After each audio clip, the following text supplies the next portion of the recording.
move on to the topic of immigration. Senator Rubio, we start with you. When you ran for Senate in 2010, you made clear that you opposed legalization and citizenship for illegal immigrants. You promised repeatedly that you would oppose it as a U.S. Senator as well. Here are just a few examples. Watch. Never support, never have, and never will support any effort to grant blanket legalization amnesty to folks who have entered or stayed in this country illegally. First of all, earned path to citizenship is basically code for amnesty. It's what they call it. And the reality of it is this. It is unfair to the people that have legally entered this country to create an alternative pathway for individuals who entered illegally and knowingly did so. You cannot grant amnesty. If the American people see us grant amnesty, they will never again believe in legal immigration. They will never again support it. And that's wrong for our country, bad for our future. Within 2 years of getting elected, you were co-sponsoring legislation to create a path to citizenship. In your words, amnesty. Haven't you already proven that you cannot be trusted on this issue? No, because if you look at the quote, and it's very specific, and it says blanket amnesty. I do not support blanket amnesty. But you went on I do not support amnesty. You said more than that, sir. No, I said I do not support blanket legalization. You said earned path to citizenship is basically code for amnesty. You supported earned path to citizenship. It absolutely has been. And at the time, in the context of that, was in 2009 and 2010, where the last effort for legalization was an effort done in the Senate. It was an effort led by several people that provided almost an instant path with very little obstacles moving forward. What I've always said is this issue does need to be solved. They've been talking about this issue for 30 years, and nothing ever happens. And I'm going to tell you exactly how we're going to deal with it when I am president. Number one, we're going to keep ISIS out of America. If we don't know who you are or why you're coming, you will not get into the United States. Number two, we are going to enforce our immigration laws. I am the son and the grandson of immigrants, and I know that securing our borders is not anti-immigrant, and we will do it. We will hire 20,000 new border agents instead of 20,000 new IRS agents. We will finish the 700 miles of fencing and walls our nation needs. We'll have mandatory E-Verify, a mandatory entry-exit tracking system. And until all of that is in place and all of that is working and we can prove to the people of this country that illegal immigration is under control, nothing else is going to happen. We are not going to round up and deport 12 million people, but we're not going to go around handing out citizenship cards either. There will be a process. We will see what the American people are willing to support, but it will not be unconstitutional executive orders like the ones Barack Obama has forced on. Governor Bush, do you agree that Senator Rubio has not reversed himself on his immigration promise? Well, I'm kind of confused because he was the sponsor of the Gang of Eight bill that did require a bunch of thresholds, but it ultimately allowed for citizenship over an extended period of time. I mean, that's a fact. And he asked me to support that. And I supported him because I think people, when you're elected, you need to do things. And he led the charge to finally fix this immigration problem that has existed now for, as Marco says, for 30 years.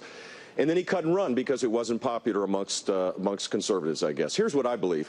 And I wrote a book about this called Immigration Wars. You can get it at $2.99 on Amazon. It's not a bestseller, I can promise you. There won't be any. You can get it. It's affordable for everybody.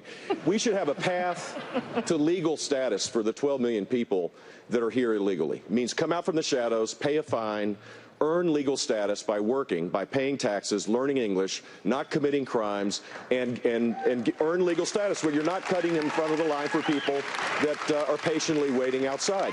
That is I think that's the conservative consensus, pragmatic approach to how to solve this problem.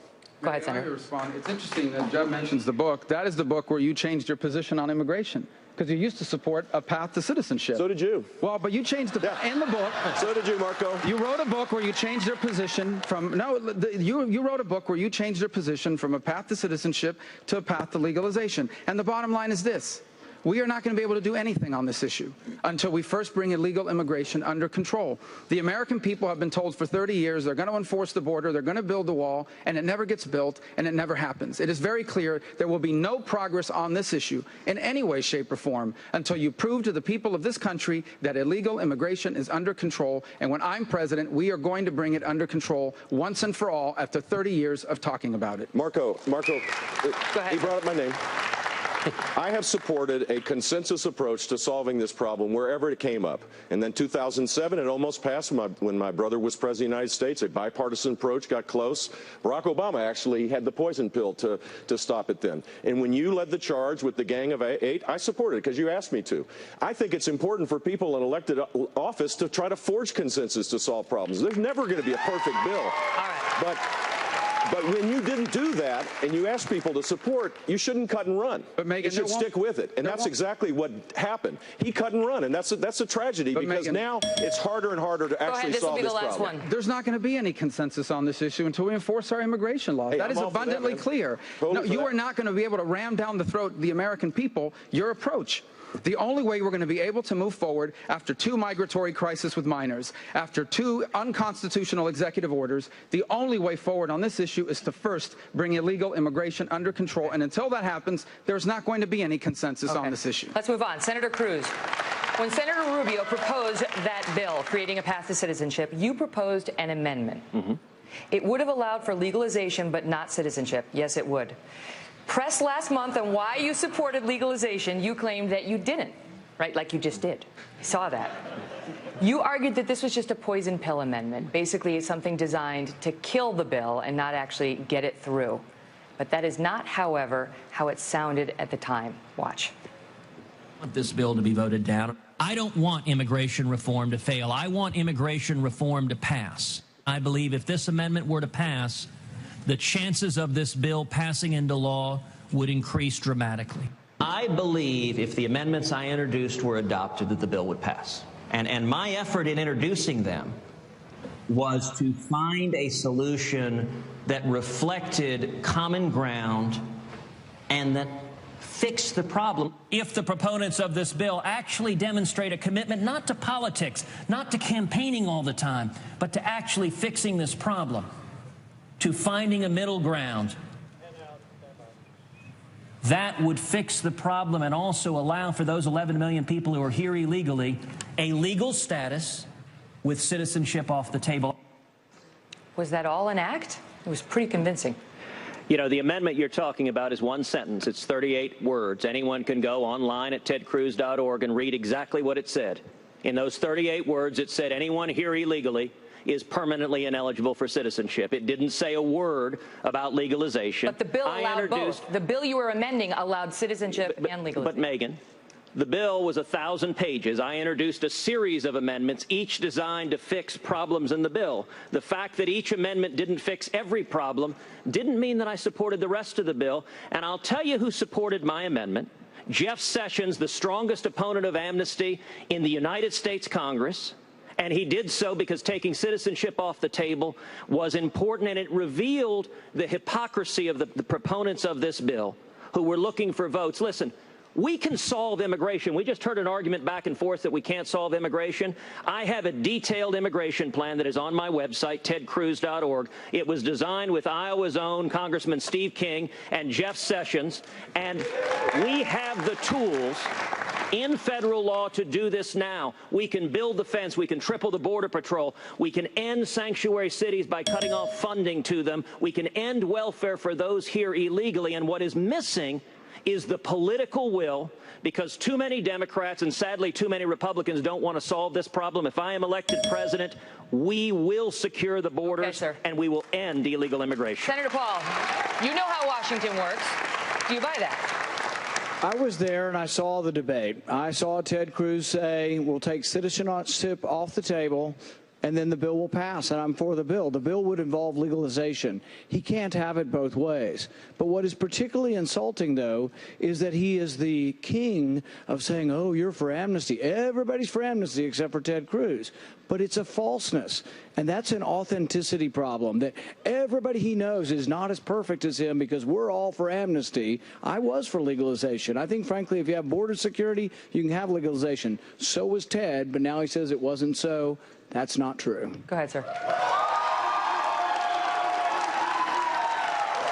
You know, John Adams famously said, facts are stubborn things. The facts are very, very simple. When that battle was waged, my friend Senator Rubio chose to stand with Barack Obama and Harry Reid and Chuck Schumer and support amnesty.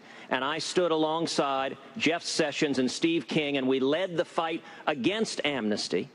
And if you want to know who's telling the truth, you should look and ask people like Jeff Sessions and Steve King and Rush Limbaugh and Mark Levin, all of whom say, as Jeff Sessions said, responding to these false attacks just recently in Alabama, he said, if it wasn't for Ted Cruz, the Gang of Eight Rubio Schumer bill would have passed. But because Ted stood up and helped lead the effort, millions rose up to kill it.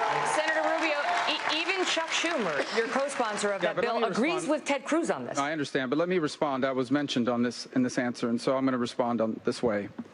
This is the lie that Ted's campaign is built on, and Rand touched upon it. That he's the most conservative guy and everyone else is a rhino. The truth is, Ted, throughout this campaign, you've been willing to say or do anything in order to get votes. Ted, you worked for George W. Bush's campaigns. You helped design George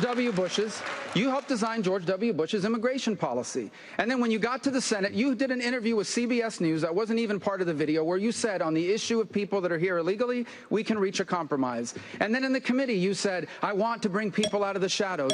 Now you want to Trump on immigration. But you can't, we're not going to beat Hillary Clinton with someone who's willing to say or do anything to win an election. Go ahead, Senator Cruz.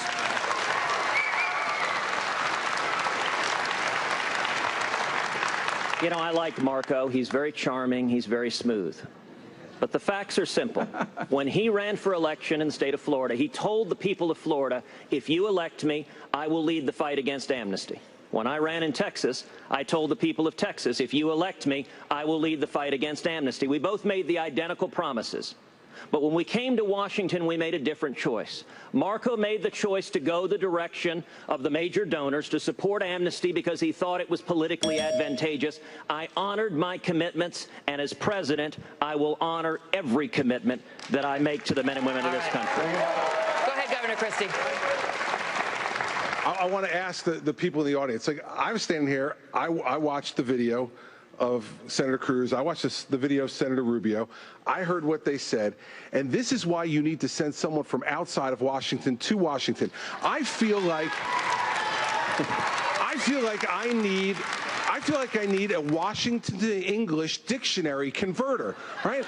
I mean, I heard what they both said. I saw it on the video, and the fact is, this is what makes a difference when you're a governor. You can change your mind.